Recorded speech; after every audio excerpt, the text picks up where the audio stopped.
오늘 말씀 제목이 사랑은 축복이다입니다. 네.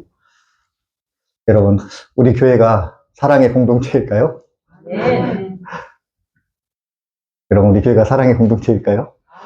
네. 여러분, 우리는 사랑하기 위해서 나왔습니다. 네. 제가 재작년이죠. 유기성 목사님 부흥회가 이제 제가 섬겼던 울산에 있는 교회에서 있었습니다. 근데 이제 유기성 목사님이 이제 말씀을 전하시면서 이제 본인 이야기를 하시더라고요.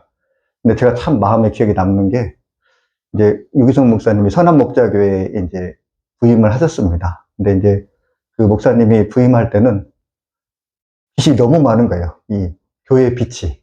여러분 선한목자교회 가보셨어요? 지나가시다가 보면 이제 성남 그쪽에 가는 길을 보면은 굉장히 큰 교회가 있잖아요. 교회가 엄청 크거든요. 근데 이제 그 선한목자교회를 이제 짓기로 했고 이제 지어가는 과정 가운데 교회에 분란이 생긴 거예요. 그래가지고 성도들이 다 떠나버렸어요. 하나홀에 다 떠나고 이제 얼마 안 남은 거죠. 근데 교회는 엄청나게 크게 져가고 있고 성도들은 얼마 안 남았고 그 상황 가운데 이제 목사님께서 이제 부임을 하신 거죠. 그래서 매주 그냥 뭐 이렇게 원금 말고 이자만 갚기도 급급했다고 합니다. 그래가지고 매주가 정말 목사님한테는 너무 긴장이 됐다고 그래요. 근데 이제 목사님이 이번에 이제 해외에서 말씀을 전할 기회를 이제 있었는데 이제 말씀을 전하시고 다시 이제 이제 한국행 비행기를 타야 됩니다. 그런데 목사님이 공항에서 갑자기 이 심장이 쇼크를 맞은 거예요. 뭐냐면은 부채에 대한 스트레스. 이번 주를 넘길 수 있을까? 그 부채에 대한 스트레스가 너무 크게 와가지고 이 심장이 이제 쇼크가 온 거예요. 그래가지고 심장이 너무 큰 이 아픔을 느꼈다고 그래요. 얼마나 아팠던지 순간에 목사님이 하나님, 주님, 저는 죽었습니다. 저는 죽었습니다. 저는 죽었습니다를 계속 이렇게 고백했다고 합니다. 그러면서 이제 이 심장이 풀리면서 그 순간에 하나님께서 이 부채를 걱정하지 마라. 그것은 내가 하는 일이니까 부채에 대한 걱정을 하지 말라. 그런 마음을 주셨다고 합니다. 그래가지고 목사님이 물어봤다고 해요. 주님, 부채는 주님께서 다 갚아주시고 주님께서 해결하실 텐데 주님, 그럼 저는 무엇을 하면 될까요? 이렇게 물어봤대요. 그랬더니 주님께서 주시는 말씀이 너는 사랑만 해라. 너는 사랑만 해라. 그런 마음을 주셨다고 합니다. 그 마음이 너무 마음 주신 기쁨이 커가지고 목사님이 이제 지금 한국에 오면 너무 스트레스가 있잖아요. 그래서 지금 교회 가는 게 근심이었는데 주님께서 너는 사랑만 해라. 그 마음을 주셔가지고 기쁨으로 이제 교회에 빨리 가고 싶었다. 그런 그런 말씀을 하시더라고요. 그러면서 비행기 안에서 엄청 우셨다고 이렇게 이야기를 하시면서 그 고백을 하시는데 여러분 그렇잖아요. 우리의 삶의 모든 문제는 누가 책임지십니까? 네, 하나님이 책임지시는 거죠. 그리고 우리가 해야 될 일은 네, 사랑만 하는 거죠. 네, 사랑만 하는 거죠. 근데 제가 주중에 그런 생각이 들었어요. 우리가 이제 가정에 가면은 우리는 교육자니까 신방을 하잖아요. 가정 가면은 이제 신방하는데 이제 집을 깨끗이 하거든요. 그런데 딱 가면은 어떤 가정 분위기라는 게 있어요. 여러분도 알다시피 가정 분위기라는 게 있잖아요. 그러면은 뭐 그거는 이제 청소한다고 되는 게 아니라 어떤 분위기라는 거는 그냥 그대로 딱 느껴지는 거거든요. 근데 제가 주중에 그런 생각을 했어요. 우리 교회도 뭔가의 분위기가 있을 텐데 정말 새 가족이 오면은 우리 교회에 대해서 어떻게 생각할까? 딱 오면 분위기가 느껴지잖아요. 우리 교회에. 그런데 오늘 오전 예배에 새 가족이 없었더라고요. 그래서 저분은 저 세 가족은 우리 교회에 대해서 어떻게 느꼈을까? 여러분, 우리 교회에 만약에 사랑이 없는데, 그죠? 서로 냉담한데, 세 가족이 모를까요? 알죠. 50불까지 세 가족이 안 오겠죠. 우리가 먼저 사랑의 공동체를 이룰 때, 오히려 그게 전도의 또 시발점이 된다라는 것입니다. 우리 교회가 정말 사랑의 공동체가 될 수 있게 주님의 이름으로 축복합니다. 네. 여러분, 사랑이라고 하면 어떻습니까? 내가 손해보는 것 같잖아요. 그죠? 사랑만 하며 사세요. 하면은 내가 손해보는 것 같잖아요. 내가 억울한 것 같잖아요. 그런데 여러분, 사랑만 하며 사는 것이 오히려 내가 축복받는 길이라는 거죠. 네. 우리가 이 사랑할 때 자녀로서의 복과 평안, 기도의 응답이 사랑의 실천을 통해서 우리에게 주어진다라는 것입니다. 예수님께서 제자들에게 용서에 대해서 말씀을 하셨습니다. 누가복음 17장 4절과 5절에 주님께서 이렇게 말씀을 하십니다. 만일 하루에 7번이라도 내게 죄를 짓고 7번 내게 돌아와 내가 회개하노라 하거든 너는 용서하라 하시더라. 사도들이 주께 여짜오되 우리에게 믿음을 더하소서 하니 말씀합니다. 그러니까 예수님께서 형제가 너에게 7번 죄를 짓고 7번 와서 회개하면은 어쩌라는 얘기죠?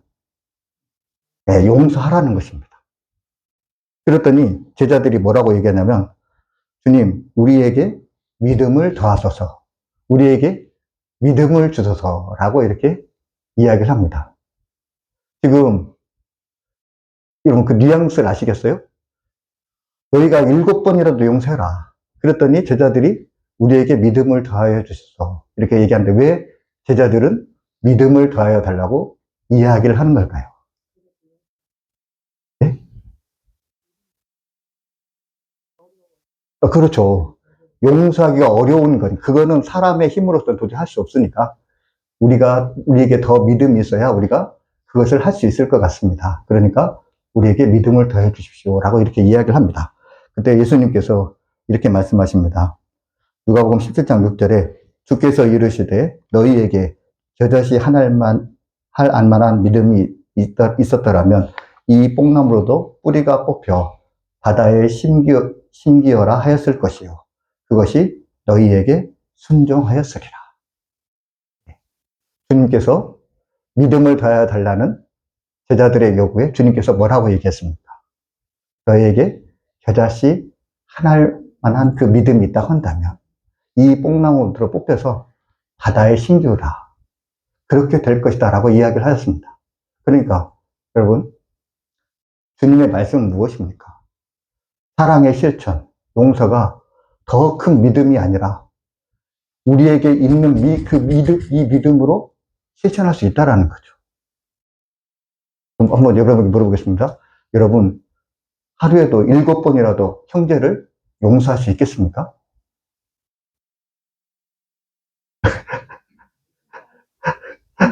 일곱 번이라도 용서할 수 있겠습니까? 네. 주님의 말씀은 더 큰 믿음이 아니라 지금 우리에게 있는 이 믿음을 가지고 말씀에 순종하는 거라는 거죠. 이것은 믿음의 문제가 아니라 순종의 문제라는 것입니다. 네. 우리가 할 수 있습니까? 없습니까? 네. 우리가 말씀에 순종하여 할 수 있다라는 거죠. 네.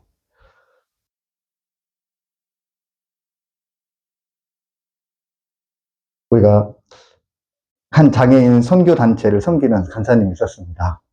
한 장애인을 선교단체 간사님이 있었는데 이 간사님이 자신에 대해서 이렇게 소개를 했습니다. 자신은 날카로운 분석력과 분명한 판단력, 깔끔하고 정확한 계산 능력이 있다고 이야기를 했습니다. 여러분, 이 간사님 어떤가요? 날카로운 분석력, 분명한 판단력, 그리고 깔끔하고 정확한 계산 능력. 정말 좋은 사람이죠. 능력 있는 사람이죠.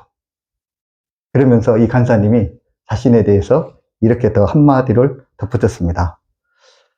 자신의 장점은 모자란 듯 넉넉한 푼수 같은 웃음입니다. 네. 여러분, 모자란 듯 넉넉한 푼수 같은 웃음. 이것이 자신의 장점이라고 소개를 하고 있습니다. 그러면서 이 모자란 듯 넉넉한 푼수 같은 웃음이 예수님을 믿고 예수님을 인격적으로 만났을 때 자신에게 주어졌다고 이렇게 이야기를 했습니다. 여러분, 교회 생활에 필요한데, 여러분, 교회 생활을 하는데 무엇이 필요할까요? 날카로운 분석력, 분명한 판단력, 깔끔하고 정확한 계산 능력. 이런 것보다 오히려 여러분, 모자란 듯 넉넉한 푼수 같은 웃음. 이것이 우리에게 더 필요한 것이 아닐까요? 여러분, 교회가 왜 쪼개지고 왜 나누어집니까? 날카로운 분석력이 없어서 그렇습니까? 분명한 판단력이 없어서 그렇습니까? 아니면 깔끔하고 정확한 계산 능력이 없어서 그렇습니까? 아니죠. 다른 사람을 품어줄 수 있는 모자란 듯 넉넉한 푼수 같은 웃음이 없어서 그렇습니다. 여러분, 옆 사람을 보시면서 모자라고 넉넉한 푼수 같은 믿음 한번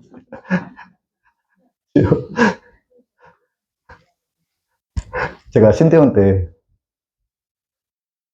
수업을 봤는데, 우리 통합직에서 이제 목사 안수가 시작이 됐잖아요.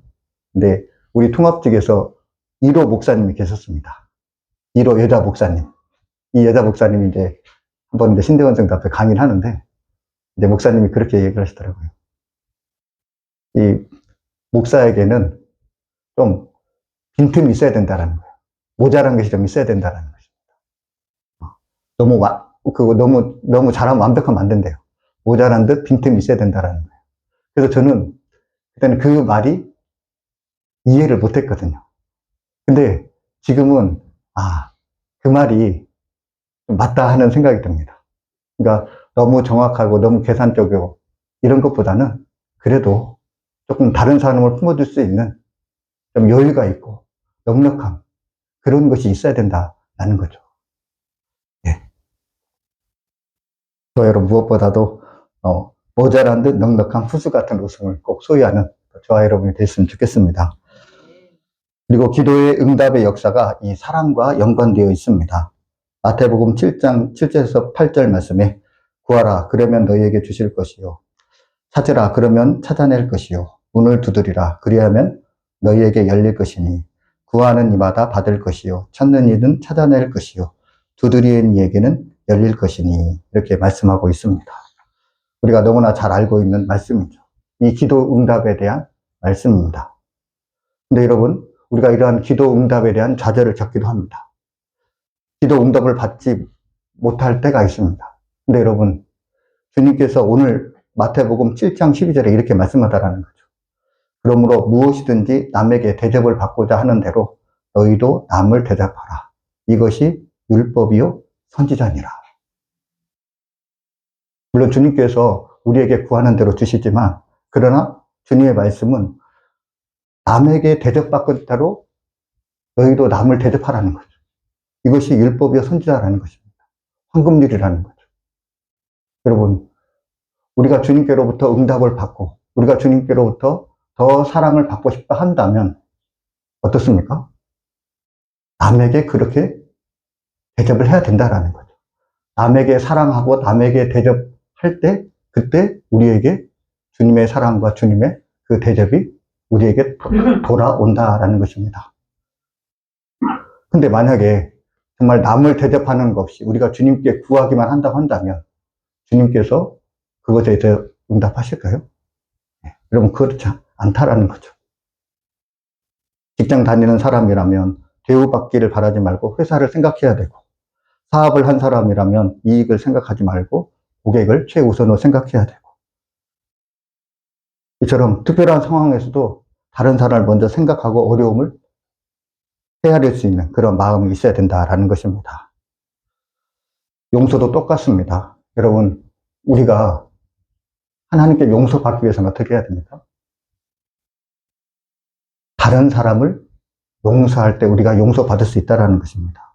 주님께서 우리가 우리에게 죄 지은 자를 사하여 준 것 같이 우리 죄를 사하여 주옵소서 말씀합니다. 우리가 다른 사람을 사하여 준 것만큼 우리도 또한 용서받는다라는 거죠. 세 번째로 하나님께 복을 받는 원리는 이 사랑과 연결되어 있다라는 것입니다. 하나님께 복을 받기 위해서는 먼저 사람들로부터 축복의 말을 들어야 된다는 것입니다. 사람들로부터 저주와 원망의 말을 듣는 그 사람에게 하나님의 축복이 임할 수 없다라는 거죠. 우리가 축복을 받는 비결은 다른 사람의 축복을 통해서 하나님의 그 축복이 흘러간다라는 것입니다. 그 대표적인 사건이 무엇입니까? 야곱과 에서의 사건이잖아요. 야곱과 에서가 왜 싸웠습니까? 야곱이 왜 형을 속였죠? 네, 장자권인데 구체적으로 야곱 아버지 이삭의 축복을 받고 싶었잖아요. 그죠? 이 아버지의 축복의 말을 통해서 그 축복이 흘러간다라는 것입니다. 이것처럼 우리가 다른 사람에게 원망의 말을 들으면서 우리가 축복받을 수 없다라는 거죠. 근데 여러분, 우리가 신앙생활 하면서 우리 다른 사람을 떠놓고 우리 교인들 가운데 우리가 서로 축복의 말을 사용하고 있습니까? 아니면 원망의 말을 사용하고 있습니까? 안타깝게도 우리가 사랑한다고 하지만 또 그 안에 원망과 불평에 서로에 대한 원망과 불평이 있다라는 거죠. 그러므로 인해서 우리가 서로 축복받을 기회를 잃어버린다라는 것입니다. 어느 교회 안수집사님이 한 분이 밤늦게 목사님을 찾아왔습니다. 이 안수집사님은 신실하게 예수 믿는 사람이었습니다. 그리고 정직하게 사업체를 운영을 했던 사람입니다. 근데 이 안수집사님이 밤늦게 목사님을 찾아와서 그 찾아온 이유에 대해서 말씀을 했습니다. 안수집사님이 이 사업체를 운영했는데 이 사업체가 부도 위기라는 거예요. 그래가지고 기도를 좀 부탁한다고, 기도 부탁을 위해서 이 목사님을 찾아온 것입니다. 그래서 목사님이 그 이야기를 듣고 걱정이 된 것이죠. 그래가지고 이 안수집사님한테 이야기를 했습니다. 그러면은 우리 모든 성도들이 함께 이것을 가지고 같이 기도해도 되겠습니까? 라고 이렇게 안수집사님에게 물어보았습니다. 그랬더니 안수집사님이 뭐라고 얘기했겠습니까? 네, 이렇게 얘기했다고 합니다. 목사님, 절대로 다른 교우들에게 말씀하지 마세요. 그러면 저 교회에 못 나올지도 몰라요. 다른 사람한테 얘기하지 말래요. 그리고 설사 얘기가 가면은 저 교회에 못 나올 수도 있다. 이렇게 얘기를 하셨습니다. 여러분, 왜 안수 집사님은 기도하는 그 일에 왜 그렇게 하지 말라고 했을까요? 네, 그것은 교회 안에 소문과 말과 그것들이 너무 무성하다라는 거죠. 그리고 결국 그것들이 성도들에게 낙심과 실망을 준다라는 것입니다. 사랑으로 충만해야 될 교회가 소문으로 풍성하고 서로에 대한 그런 그 오해의 말들이 난무한다라는 거죠.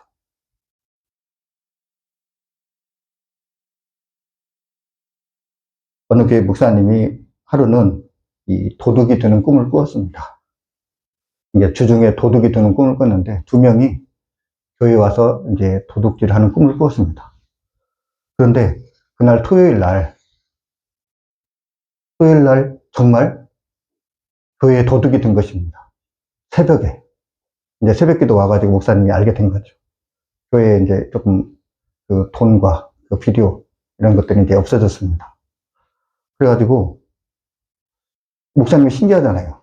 분명히 교회 그 주중에 이제 도둑 드는 꿈을 꿨고 도둑을 쫓아내는 꿈을 꿨는데 이 새벽에 당일에 이제 도둑이 든 것입니다. 그리고 목사님 이제 새벽기도 시간에 곰곰이 이것을 가지고 기도를 했습니다. 주님, 이것이 어떻게 된 걸까요? 도둑이 들고 도둑을 쫓아내는 꿈을 꿨는데 정말 도둑이 들었고 도둑을 잡지 못했습니다. 그랬더니 주님께서 이런 마음을 주셨다고 합니다. 목사님 안에 더 큰 도둑이 있다는 걸 깨닫게 해주셨다고 합니다. 목사님 안에 더 큰 도둑이 있다고 한다고 하는 것은 바로 목사님의 사랑과 기쁨과 감사를 훔쳐가는 그 도둑이 있다라는 거예요. 그러니까 지금 목사님 교회에 도둑이 들었습니다.